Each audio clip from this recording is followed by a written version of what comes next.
Imperialism, making a country more powerful by dominating other regions both politically and economically.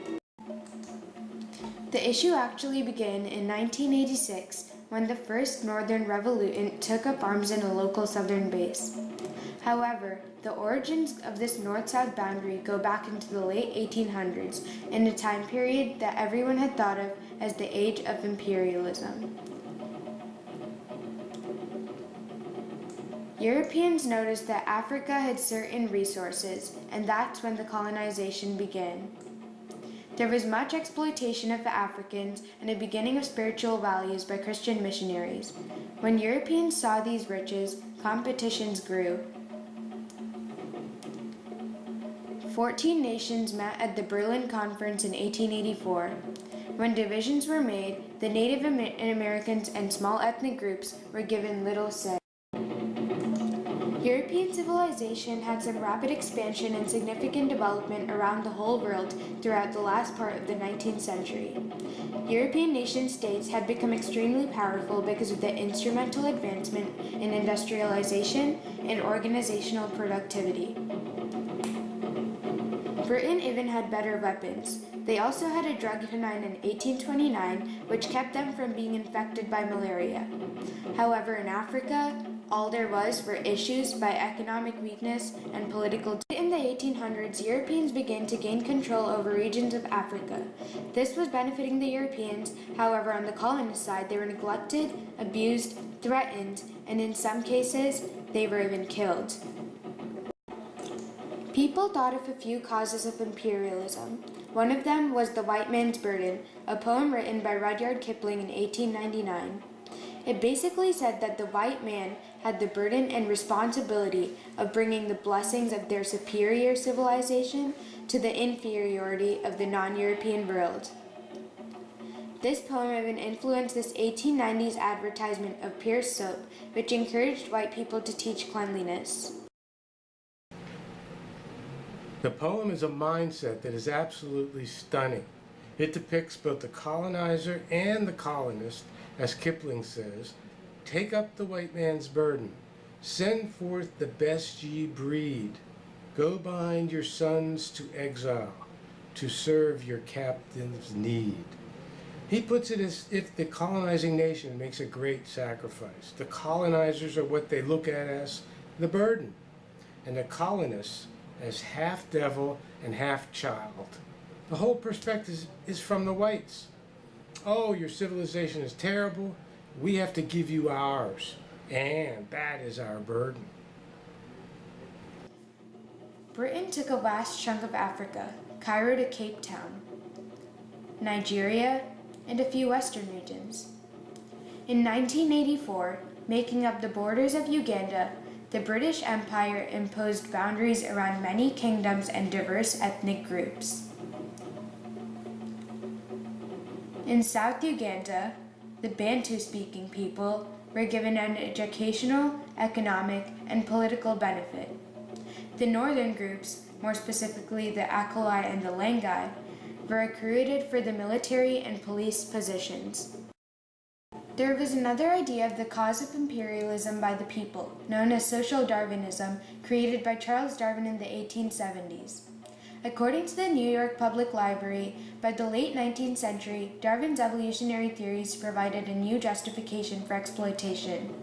His books called On the Origin of Species and The Descent of Man were revolutionary items in the European thought. Not only did Darwin theorize that animals and plants evolved into different species through natural selection, he claimed that humans were animals themselves, subject to the same selection process that played out in nature. Social Darwinism was influenced by survival of the fittest. This said that the animals that are better designed for an environment will be the ones who are likely to survive and reproduce. This theory answers the questions, why are people rich and others poor? Why dark and light-skinned? Why do people live in tall buildings and grass huts? The transatlantic slave trade ending in the late 1800s had drastically reduced the populations of African societies. This event encouraged many to enter tribal warfare. Most of the European people were dying from diseases brought over from Europe. They were unsuited to the climate and were unable to undergo tropical diseases. Africans, however, were remarkable workers. They had thorough experience of agriculture, were used to a tropical climate, and they could be worked very hard on plantations. The triangular trade system was used in slave trade. Numerous manufactured goods and material were sent from Europe to Africa. These goods were exchanged for slaves.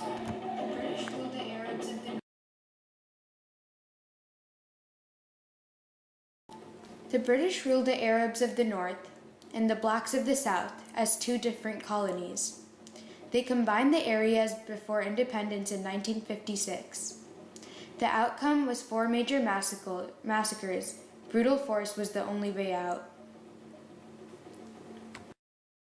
The political and economic goals of the imperialist nations had furthered at times.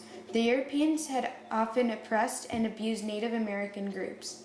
Some of the most brutal oppression happened in the Congo. King Leopold, a wealthy man, had misused the land as well as the people. Africans had to work laboriously with ivory and rubber. The terms of working were terrible, and the African population had a major decrease. And if you look at the bigger sense of a colonizer coming into a particular area or country,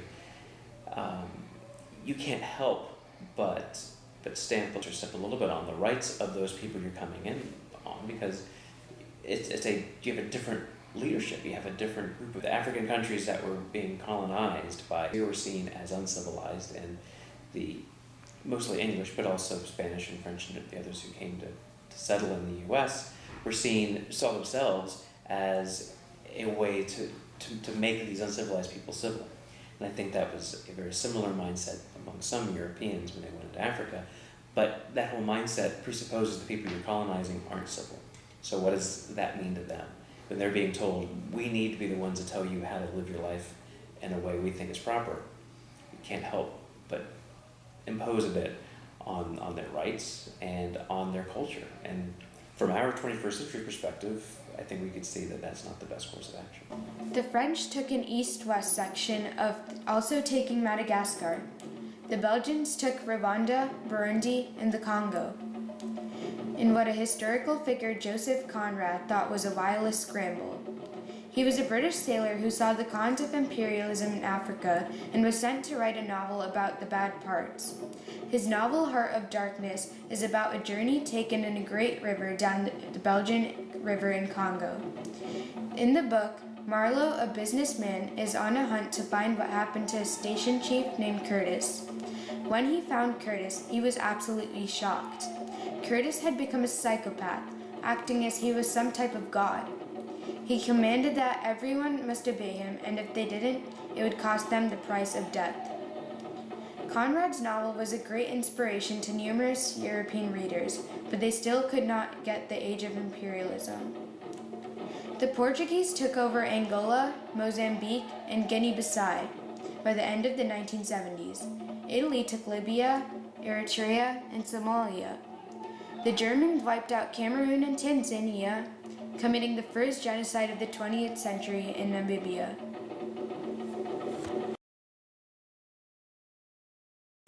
By the end of the 19th century, Liberia and Ethiopia were the only countries that were not colonized.